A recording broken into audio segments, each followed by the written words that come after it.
Hello there, it's me, yours truly, Nate Jackson, talking to you about another Criterion Collection movie. And this one, number 26 in the series, the spine number 26, is called The Long Good Friday, or according to Link Plus, The Long Good. It's called the Long Good Friday. There you go. Long Good Friday. Well, there it's called Long Good Friday. How about there? There we go. Long Good Friday. Long Good Friday. Friday. The Long Good Friday. That's like the extended version of Friday played by somebody else. That's my joke on the title for this year. Anyway, 1979, even though it was, I guess, wasn't released till 1980. 114 minutes, color, British, so it's in English. But we didn't speed through it, because we don't do that shit to the movies. Anyway, so yeah, I don't got much to say about this one, so let's keep it quick. Basically, the plot is about a gangster named Harold somebody or other, Harold something, played by Bob Hoskins, who most people know for Who Framed Roger Rabbit. But this was like his big role, his first like breakout role. And he plays a gangster who's come back from a holiday or something to find out that his men have been mysteriously killed, his restaurant's bombed, and just all this crazy shit is happening to him. And he's trying to figure out what's going on, but he doesn't have any leads. And he tries to interrogate all his men, and it's just a trip. Yeah. Yeah, like honestly, I really don't have much to say about this one. It's just basically just a really cool gangster movie, and it's really driven by Bob Hoskins' uh, performance. It's like he really brought it home with this one.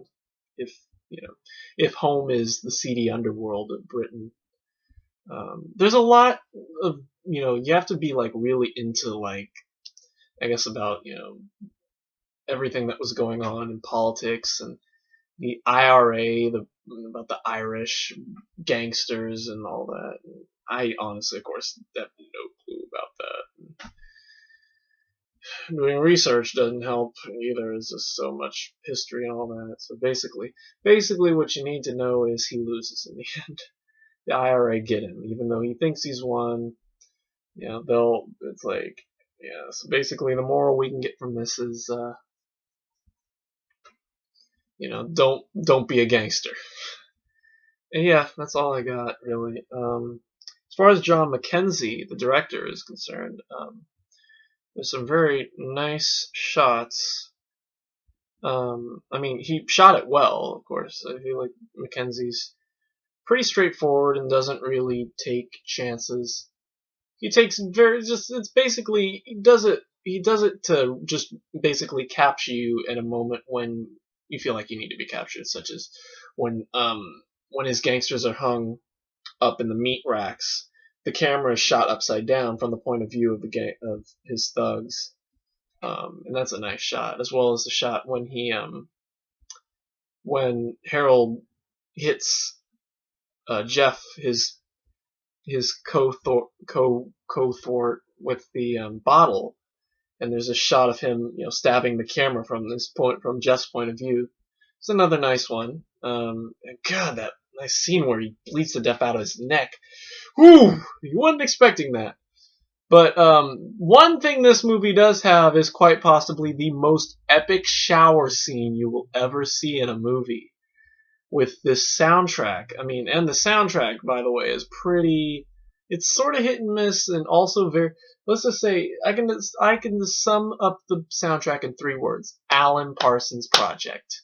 Wannabes. That's 4 words. And I'm gonna totally. If I ever did a movie, I would so do a scene with Bob Hoskins, just like Bob Hoskins standing in the shower looking up, and I'll play Alan Parsons Project, Genesis chapter 1 verse 32, I think it's called.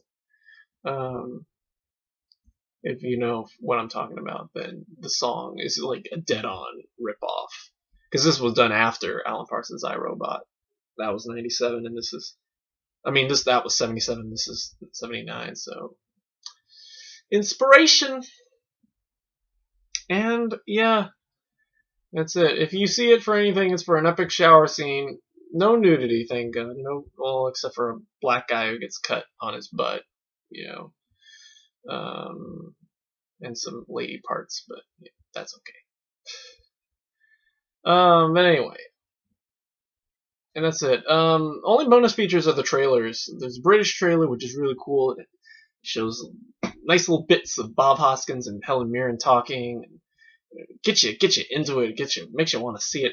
And then there's the crappy American thing trailer, which just shows a bunch of scenes from the movie and has some guy narrating it all, some stupid trailer guy, and then it of course has to end with quotes from magazines, from New York Times or Newsweek or whatever magazines. It's like, why can't you show a little bit more of the movie? Why do you have to show pictures and scenes without dialogue? Let a little dialogue grab you, It's like, you see a scene, you show some dialogue, then it should grab the audience member and make them want to come see it, I think that makes sense to me. So, yeah. The American trailers sucked back then. And on that note, we're done here. So, thanks for watching. I never give it a rating. I give Long Good Friday a B. A B because it was confusing at times. It relied a little too much on, the current status of the underworld at that time and all that. And at the same time, the soundtrack was pretty cool. There were some good scenes, good well shot scenes, and Bob Hoskins was a pretty dope actor. And Helen Mirren was really nice too. I think that was one of her first roles.